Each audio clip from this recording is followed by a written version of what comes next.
Just comment. Yeah, I saw it was in the newspaper just yesterday, I think, that that law is now uh, withdrawn from the books. And this happens in a number of countries that older laws. And I think also what we're talking about today is the moral law. And I don't think the elimination of that law is intended to legitimate adultery or betrayal of your spouse. Probably very few people affirm that. But perhaps what the law, and I think what you're saying is that laws that are extremely oppressive are inappropriate. But we have to be careful about law and the way that educates in ways that would try to legitimize adultery. Then you have the question of what are the long-term consequences of that? Because we don't want to bring harm to people through oppressive laws. So, but as Mr. Desena said, we want to avoid, how do we avoid bringing harm to spouses through a betrayal of trust, and to children? Because children really do, even the social scientific data of people, I heard the expression, just follow your heart. But actually, sometimes we follow our heart and we hurt other people in the process. And the social scientific data pretty conclusively says children, by and large, have suffered greatly, even in contexts of what they call more liberal no-fault divorce, where the couples just walk away, still friendly to one another. The data reveals that the children are not happy.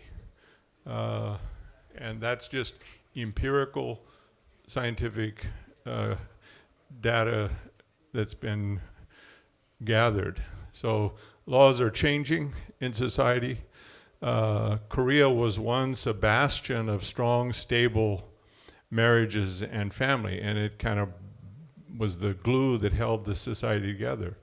But like many highly developed, advanced societies, along with that development, there are a lot of problems that go with modernization, post-industrialization, that create new challenges for the family. And Japan, let's include low fertility rates. A lot of countries are dealing with negative population growth and postponement of marriage. And the demographic consequences are very, very significant. And economists like Professor Hayashi knows this. These are ticking time bombs of civilizations and cultures. When you have negative population growth, you're on a road, and you can't reverse that overnight. Okay, everybody gather and have children. It doesn't happen. Even to try to reverse the trend may take 20, 30 years. People's Republic of China has issues now. Mm-hmm. Large percentage of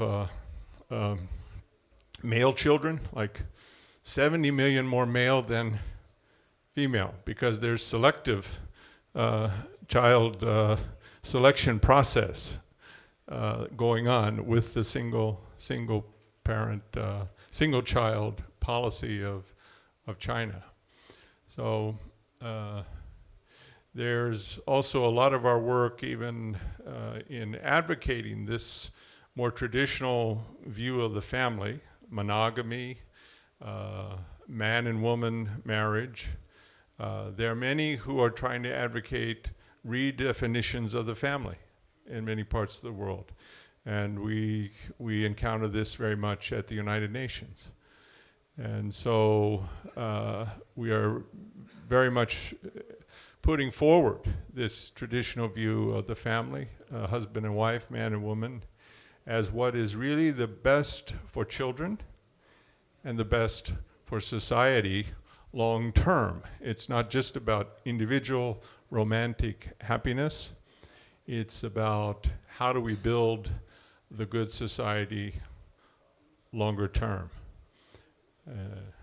Okay. Anyway, good question, and that is an issue about contemporary Korea that just came out a day or two ago. Thank you. Thank you.